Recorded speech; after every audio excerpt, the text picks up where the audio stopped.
right, we're back for another edition of Talking Preps Overtime, Chris, and I'm not Grice. I can tell you're a little bit better looking. So I don't know if I do this as well as Grice. We're going to try. This is state regional championship week, and we got a coach in the back that's got his team on the verge of its first state championship appearance, and that is Hough coach Matt Jenkins. How you doing, Coach? Great. How are you guys doing? Doing well, man. Doing well. Nationally ranked, playing Chambers in the state semifinals. Before I let Chris get to all his history questions, I just got to ask you about getting your team in position and how big a deal would it be for you guys to get to that first state championship? I think it's a big deal for everybody every year. That's one of the goals that most programs set early on. It's actually not a goal that we necessarily set, to be honest with you. We really talk about reaching our potential a heck of a lot more than wins and losses. We think we've got some players that are pretty good, and if we reach our potential, that gives us an opportunity to have a shot at playing for state championships. But we're excited about playing this Friday night against a really, really good Chambers team.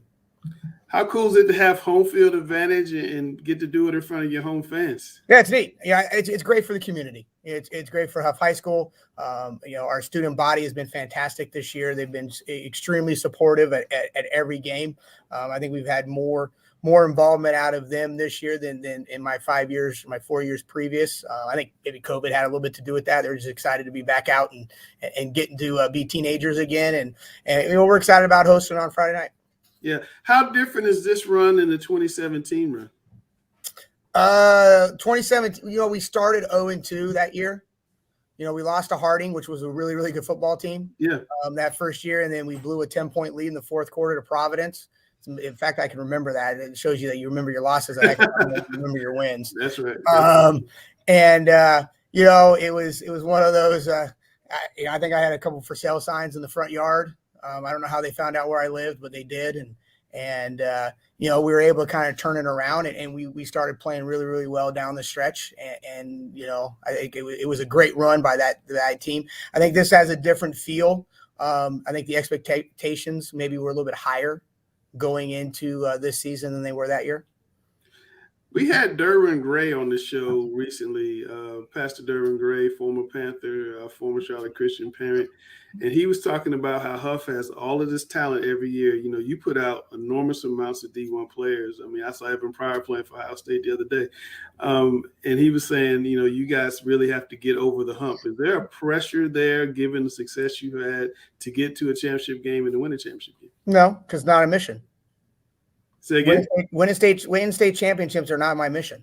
Okay. That wasn't my mission when I left college football. My mission for college when I left college football was to change young men's lives and to help them achieve and reach goals and dreams that they've never thought they could get to. Yeah. And winning state championships are great, but we all know we win that state championship ring is going to go sit on a shelf. That's true. You go to college for free, and that's something you take with you for the next 40 years of your life. Absolutely. And so it's a different mission here. And do we want to win a state championship? Absolutely, we want to win one. Mm-hmm. I mean, I'd be crazy to say that we don't. Yeah. But that's not the mission. That's not what gets me up every morning. What gets me up every morning, I got a wall back there with the colleges that roll through.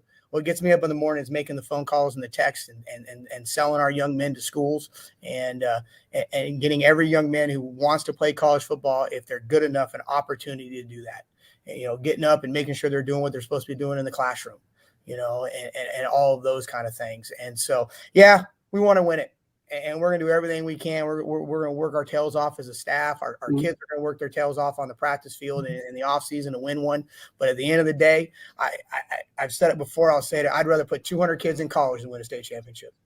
Wow. And it's just my personal belief. And that may say, well, I don't want to go to school there then because they don't want to care about winning state championships. That's not what I'm saying.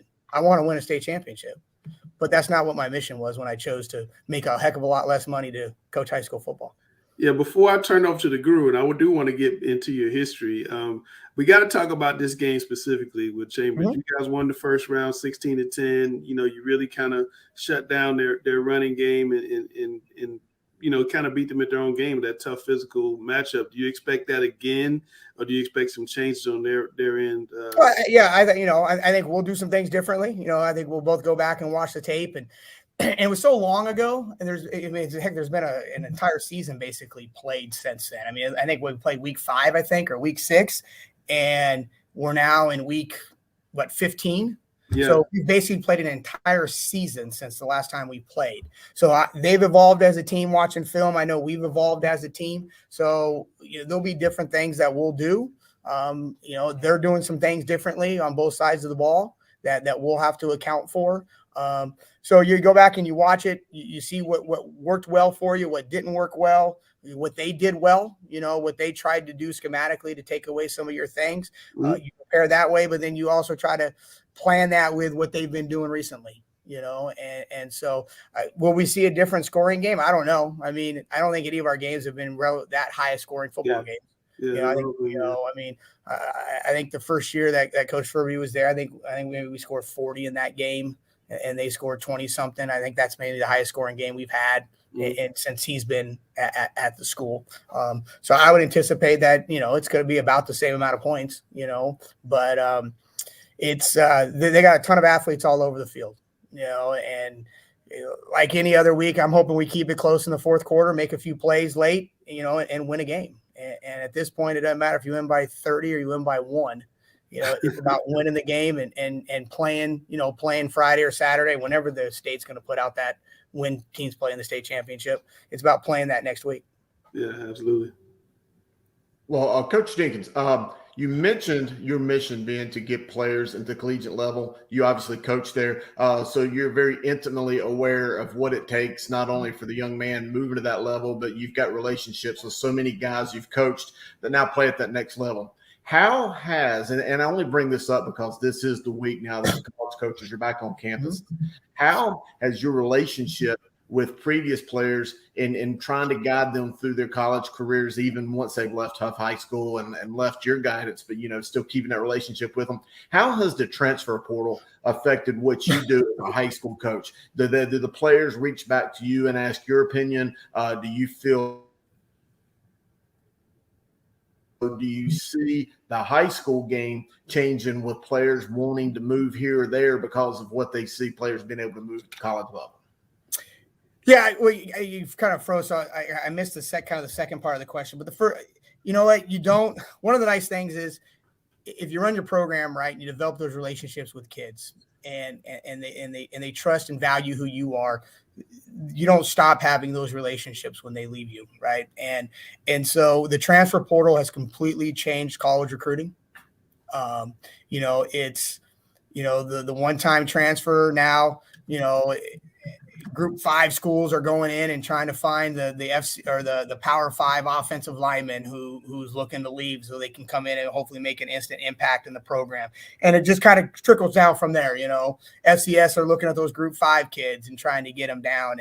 And so for a lot of those kids, I mean, I think I read somewhere there's 3,000 or almost 4,000 kids in the portal. It might be more than that now. There was like 130 or 150 worth of football teams, players worth of football teams in the portal. You could get another 150 teams with the amount of kids in the portal, something crazy. So these kids going in the portal thinking that they're going to go find something right now, that's not how it is. And it's just as hard. And, colleges now have people literally, their job is to watch the portal to see who goes in. I hear often, because I've had a few kids that have been to the portal recently, I hear from other schools before I hear from the kids sometimes. Like, hey, you're so-and-so just entered the portal. Okay, what can you tell me about them?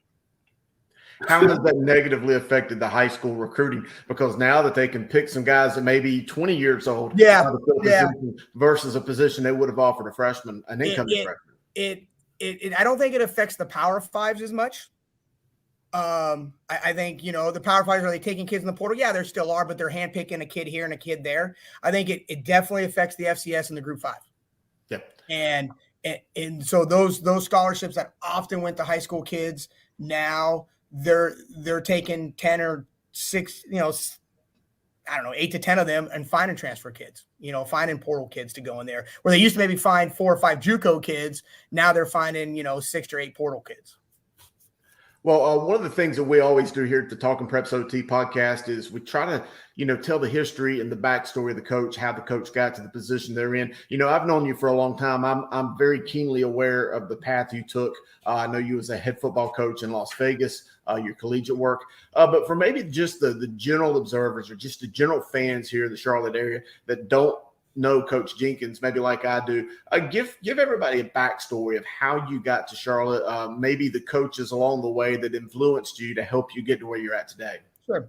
This is either year 30 or 31. I stopped counting at some point. It's kind of like birthdays with me. But, I started right out of high school, and I was lucky enough to go to Penn State, work for Coach Paterno, then went to Cornell and coached there for a little while. Decided college football was not for me. I knew what kind of dad I wanted to be, and husband I wanted to be, and the involvement I wanted to have in my own family. And I knew that lifestyle wasn't going to lead to that. So left, went back to California, coached there for about 6 years, moved to Vegas with my wife. I was a head coach there. And then we had our twin girls who are sophomores here at Hough this year. And living in Vegas, it's not a place that I want to raise two young women. And so we just made a decision. My parents had moved from California out here. They started a preschool. It was the height of the recession, or the recession had just started. It was 2009. And my wife, they started the family business, and they asked my wife if she wanted to help with it. And I knew I could get a job coaching. And so we just said, let's go do that. And we moved out here in 2009. And I've been lucky enough since I've been here, and some names that people might know here. There's a few guys along the way, obviously Coach Paterno, and I had the opportunity to work for Bill Arnsbarger, with 72 Dolphins defensive coordinator when I was at Cornell, who was a great influence on me. And then a couple NFL guys, Ron Prince and Bill Lazor, were at Cornell when I was there at the time.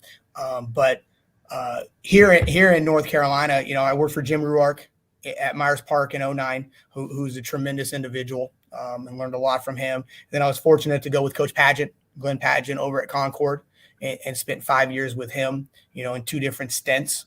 And learned a ton from Coach Padgett, who's an outstanding human being, and a really, really good football coach.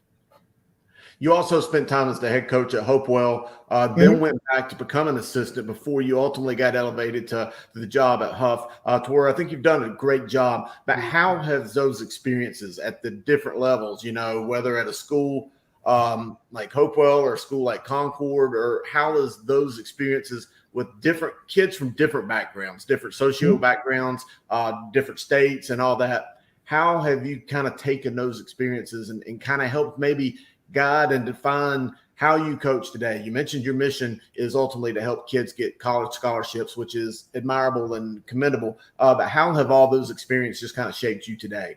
Well, I think we've done it for as long as I have. It becomes less about the X's and O's, and more about the relationships. It becomes more about learning their personal background stories, and less about what they can do on the football field. I think I'm fortunate here that I have an unbelievable coaching staff. I've got the best coaching staff in the state of North Carolina. But one of the things that make them great is the fact of how much they get involved in our young people's lives. And that, that our players know that they can call any of us at any time. And whether it's about school, something personal, it's, and I think being at all those different schools, you just kind of learn, or different states. One thing you learn is kids are the same everywhere. Kids 20 years ago are really the same as they are now. Technology has changed some of them, right? Back in the day, 20 years ago, having a personal phone call to a kid meant a lot to the kid. Now, if I tweet something out to them, it means a lot more. So that kind of stuff's changed, but they're still the same kids. And it's still they still have the want for accountability. They want discipline in their lives, whether they admit it or not. They do. They like to have that safety net of knowing that they can go so far, but they're not going to let me go that far. And they want to feel like they're loved. They want to feel like they're a part of something. They want to feel like they belong to something. They want to feel like what they do and what they're a part of is important. And and I think what we've done a good job of here is we've defined what our mission is here. we define that we're about helping young people change their lives. We're about developing football players. And I think that's the other thing that maybe we don't get enough credit for is the development of our kids on the field itself, skill-wise, and where they started from and where they end up at. And that's what we're about. And it's not just the wins and losses, because we really believe that wins and losses are a byproduct of that development, that the development on the field, but the development off the field in those relationships that we have. I have a lot of people, sometimes some detractors to the sporting scene that often say to me, why are you so heavily involved in sports? But I don't think that they understand that football is just a vessel or just a teaching tool for you, not only just to make better football players or to help someone get to college, but tell us how you use football as just a way to make these young men better fathers and parents and husbands down the road. Yeah, I mean, listen, if football is not a microcosm of life, I really don't know what is. You can come to our practice field, and we've got every race on that football field who all get along, who all work together, who all are like brothers. So they argue like brothers at times, and they learn how to handle those arguments without having to throw fists, right? And having it go past that practice, and learning how to be agreeable but disagreeable, or agreeable, however the saying goes. And I think there's a dedication that's involved in football that I think every sport has, but our players here is a 12-month job for them. They take it that way. They understand that if you're going to play at Hough High School, you've got to develop yourself. You can't just count on the coaches to do it, and you've got to do it yourself. You've got to be willing to put that time in, that extra time in, outside of what we do and outside of our organized team activities. You got to be willing to go do it yourself. And I think that's what makes great parents. I mean, we all know that if we're just about what we are, and there is no off time for parents, right? And there's no off times of being a husband. And, it's not I tell kids all the time, when you get married, you find that significant other, it's not 50-50. Because if you're only putting in 50% of it, you're not putting everything you have. I mean, being in a relationship is 100% and 100%, and both sides are giving it. And so I think that kids learn that dedication part, and that putting others in front of themselves, putting the team in front of themselves, that it's not just about you, it's about the team. And I think that's what makes great parents. I think it makes great employees. And at the end of the day, I think it makes great members of society, and learning that you're not, what you think may not be always the right answer. And there are other opinions and other answers out there, and being able to work together and find a common goal. I think our society needs a heck of a lot more than what we have of that right now. I couldn't agree more with you, and I really appreciate that response, because, again, I think it just shows how significant football and all athletic sports are to the development of young people, even more so than just the results on the field. But a few moments ago, you mentioned how the technology has changed things, and you mentioned the tweet to a player. Word on the street was that even some things maybe that I had said, or maybe some of my coworkers here with Talking Preps, had made its way into the bulletin boards and onto some of the tweets within some of the locker rooms. And I just wanted to ask, how does the media today, in just this new technological world that we live in, with tweeting and just instant news all the time, how does that affect how you use that information to either motivate a team or to point out something? And I know it's all in fun. I mean, there's never any seriousness towards it, but how do you use that info today? Coach, listen, Chris, I can't help it if a guy's going to rush for 250 yards on us. I mean, it is what it is, right? So, I listen, technology has made information available to everybody. And now what used to be everybody just had opinions in their kitchens, now everybody can have opinions everywhere. And there's good and bad with that, right? I mean, social media, I think, has ruined society in some ways. Amen. But I think it also, there's a lot of good to it as well, and it can be used for good. And so, listen, you're not going to hear me quoting the guru, okay. But has it been used from time to time? It may have been. So listen, Langston, Chambers, you can pick them by 21. How many ever you want, and I'm not going to quote it, but would it get quoted somewhere? You never know. And so, I just think that it's do the kids listen? I'm sure the kids do listen. Yeah. Right. And do they watch? Sure, do they watch? And do coaches go on just to watch to see who you're going to pick and what you're going to say? Sure. There are people who absolutely do it. Right. But at the end of the day, no matter how many points you pick somebody else by or how many yards somebody's going to rush against us, that's going to last one play at most. And the ball's going to get kicked off. And guess what? Ain't nobody thinking about it anymore. It's time to play, bro. Right. And it's time to play. And what you've done Monday through Thursday matters a heck of a lot more than what somebody said on Twitter or on Facebook or, all that kind of stuff. Coach, you were talking about your coaching staff earlier. You said you had the best coaching staff in North Carolina. I've heard that before, by the way. And one thing I do notice with great coaches, and I think you're a great coach, is that you allow your coaches to coach. How important is that when you're trying to bring a coach on and then to really show them, I'm going to allow you to be you and let you do your thing? I was fortunate. Glenn Padgett did that for me. And, when I went over there and was the defensive coordinator, he asked me what we were going to do, but he never said no. And now some of that is because hopefully it was sound and, it wasn't, crazy stuff. And so, it's hard to argue that. But I think it's really important to allow men to be who they are within your kind of guidelines of what you expect out of them. I also think it's really important in retaining staff. Now, I've lost 2 guys to head coaching jobs in the last 2 years, which I think is fantastic. And that's the other part of at least my mission. And people did this from me when I was a younger coach, is I want to give these men who work for me that want to be head coaches the opportunity to grow in advancement and with more responsibility. So they have those opportunities if it's something that they want to go choose. I look at it as, I couldn't be more excited for Bake and for Zetlow, who's at CB Aycock now. They're both great men who are going to do great jobs at the school that they're at. I mean, Bake's doing a great job, and Zetlow will get the Aycock team going. But I think allowing them to coach and not looking over their shoulder all the time, I think makes them want to come back.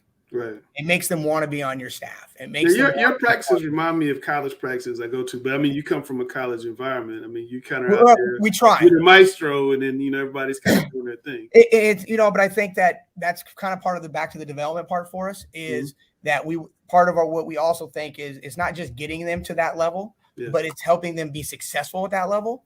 And part of that is learning how to do it, learning how to do it the right way. And so the more you can emulate some of those things that they may see, the more successful they're going to be when they get there. But I just, and it helps that I got really good coaches. So it's easy to allow them to go do their job. And, but I think that, we don't get a lot of turnover except for those who leave for head coaching jobs because we allow them to do what they're good at doing. And we're not looking over their shoulders. And I want them to be who they are, and I want them to coach within their personality. I think that's what attracts kids to coaches is when they get to be who they are. Right. Kids are really good at seeing through fakeness. They're a heck of a lot better at it than adults are. Yeah, they got adults. We get dumber and we don't see it as easily. Yeah. Where kids see it so much easier than we do. So they know when you're being fake with them, and they see it quickly. And so, if I ask somebody not to coach within their personality, I think kids see through it, and then they become less effective as football coaches and as men who can help guide these young people. So they I'm fortunate that they're really good coaches, but we allow them to be who they are. Yeah. Before I go back to Chris, I want to ask you about perspective, because you're now the nationally ranked superpower. Let's be honest. I mean, you're one of the best in the Southeast, but you also have been at Hopewell, what was kind of the opposite of that. Was it like coaching? I mean, but I don't think you've changed much as a coach, but what do you think is the difference between being at a program like that versus being at a program like where you are now? I don't know. I like to think I'm the exact same person I was at Hopewell that I am here. Yeah, that's my point. That's the first thing. I like to think I'm the same person. I know my mission was the same. And I was fortunate, even at Hopewell, my first year, we were 6-6. We finished third in the IMAC, or in whatever the conference was at that time, because I don't think Mooresville and Lake Norman were in the conference then, because we played them in the non-league. But we finished third that year behind Mauer Creek and Hough. We started 1-5 and then finished 5-0 and lost in the first round. A good High Point Central team up there. It's I think I think football teams are kind of like schools in that when your football program is playing well, you seem to have less discipline problems in the school. Mm-hmm.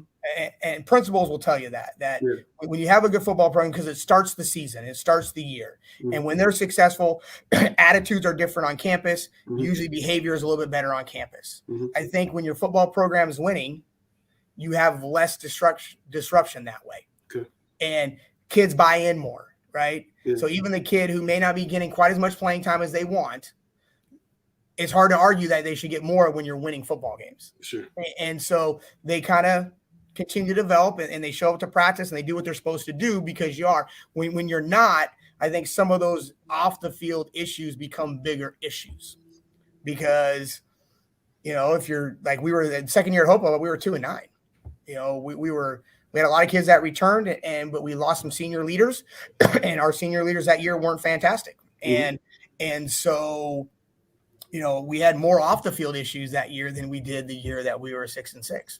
And so, I think that may be the biggest thing, mm-hmm. more than anything else. Because on the field, kids are kids. I do think when you're winning and you have a program like we have right now, the kids work harder just mm-hmm. naturally mm-hmm. because they want to play, they want to be a part of it. So when they show up to practice, they're showing up to practice ready to roll. When you're 2-7 and you're not making the playoffs and you're at week 9, 8, 9, 10, hey, we're just going to endure practice and get through it and go play a game on Friday and get ready to turn our stuff in. So, and I don't know if that was the answer you were kind of looking for. I just wanted you to. I never really thought about it, to be honest with you. Yeah. So it kind of put me on the spot with that one. Yeah, I was just curious your perspective. Yeah, before I turn over to Chris, this game I want to go back to the game a little bit. This game reminds me a little bit of when Independence was rolling. Chambers hasn't won as many state championships, but they're going to their 6th straight regional final. You guys are kind of the Butler kind of team coming up, and it was kind of that year when everybody kind of thought maybe this was Butler's opportunity to take the mantle, and they did in 2009 and went and won the state championship. Do you kind of feel like this is our year? We've been knocking on the door a little bit, and I have the team, the coaches, the players, everything's in line, not only for this year, but even in the following year. Yeah, I don't know. I think there's so much that goes into it. I mean, listen, if you had said that last March or last April when Curtis tore his ACL, and I don't know. It's you don't know with injuries. You don't know with. Friday night there's going to be 2 or 3 plays if the ball doesn't bounce the right way, or the umpire sees holding on this play that you watched happen 4 straight plays and they call it this time on you, but they didn't call it on them, and that's a big run, right? So there's so many outside things that go into it. We felt really good about our 21 team or our 20 year last year. COVID really kind of, we lost 11 kids to early graduation. On that team. And you had 11 of the top 100 players in North Carolina on that team. You have a team loaded before everybody left. And so, we felt really good about that team. And we felt great about our 18 team, the one that lost to Vance, to end the season and then had to play in the mud twice, and so, we have a really good team. We have a good ball club. We have a bunch of kids that work really, really hard on a daily basis. And Chambers is really talented. And so for us to say, hey, this is going to be the year, I don't know. We'll find out Friday night whether or not. And it doesn't matter. Whoever wins Friday night is going to have to go play a good team from the East because Roseville is playing really, really well right now. And Cardinal Gibbons we saw how the first game of the year that they played with Chambers. And one of the craziest games I've ever seen, Coach. Right. it's what it finished like at 4:30 in the morning or something. It was 2. It wasn't quite that late. Right? It was about 2. And so it's kind of one of those where, I don't know. It's we like our kids, and we like our young men, and we think they're fantastic human beings, and they're good football players. Well, Coach Jenkins, first and foremost, appreciate the time you've given us today here on the Talking Preps OT podcast. I got 2 quick questions. One, I'm just going to kind of carry on from your conversation about your team. I've seen you play twice now. I've watched a lot of film, a lot of clips of you guys. I was sitting there watching during pregame, standing there with you, matter of fact, watching Tad Hudson just throw his routes just perfectly. I feel like you guys are strong, you're fast, you're physical. I don't really feel like you've got many deficiencies on really either side of the ball. You're not relying on Hudson to throw for 400 yards. You can run the ball. You've got great defensive players, especially some perimeter corner players. But with that said, is having a team that I think is one of the more complete or the more balanced teams I've seen, how does that help you in a play calling and in just in a game preparation mode especially against a team like Chambers, so where you don't have to rely on one player to carry the load because you've got a whole team that seems to be hitting on all cylinders? Yeah, no, I think being balanced is really important, and it's not a situation where when I say balance, meaning that, hey, we're going to throw the ball 35 times, we're going to run the ball 35 times, we're looking for balance yards. When I say being balanced is having the ability to do both at all times. I think that's really, really important offensively, is being able to run the ball when you want to run the ball, being able to throw it when you want to throw it, but then having the ability to do it on some off schedule down and distances. Defensively, we've got a really, really good fast defense. Chambers is really fast as well. I think our front 6 maybe doesn't get the credit it deserves. Our back 5 are really, really good. But I think our front 6 have played unbelievably this year. We need them to play unbelievably again the next, on Friday night. But I don't know if our front, our down 4 and our backers get enough credit for the success we've had defensively this year. And again, our coordinators, Coach Olson and Coach Thompson, and then Coach Sullivan have done a great job scheme wise, week in and week out.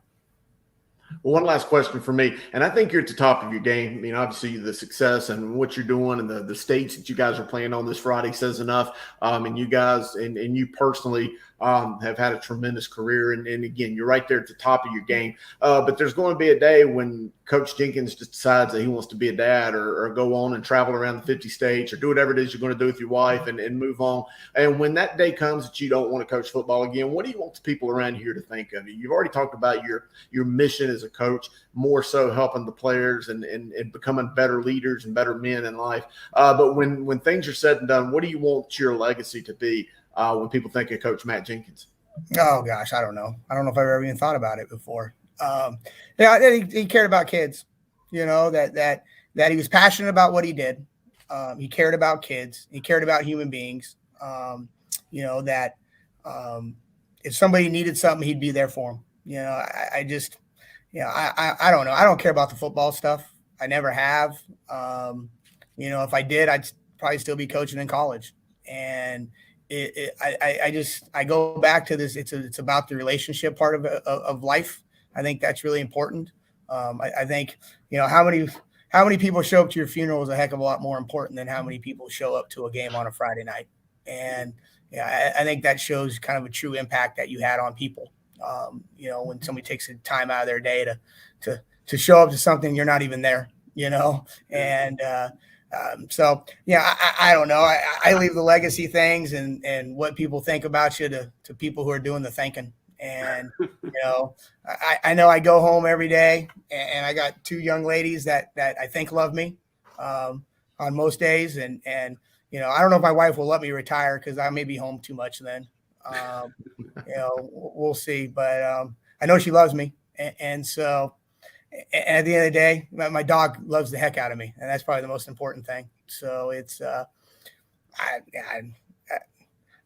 You guys are too philosophical for me, man. I don't put that much stuff in. I don't put that much thought into all this kind of stuff. So No, this is great, Coach. Coach Matt Jenkins, Mr. Philosophical. I appreciate you, Coach. Hey, listen, thanks for coming on. my pleasure. Overtime. Good luck on Friday night, and probably the biggest game in 10, 12 years around here. I know everybody's looking forward to it. I tell you what, we'll take every ounce of luck everybody wants to give us. All right, Coach. I appreciate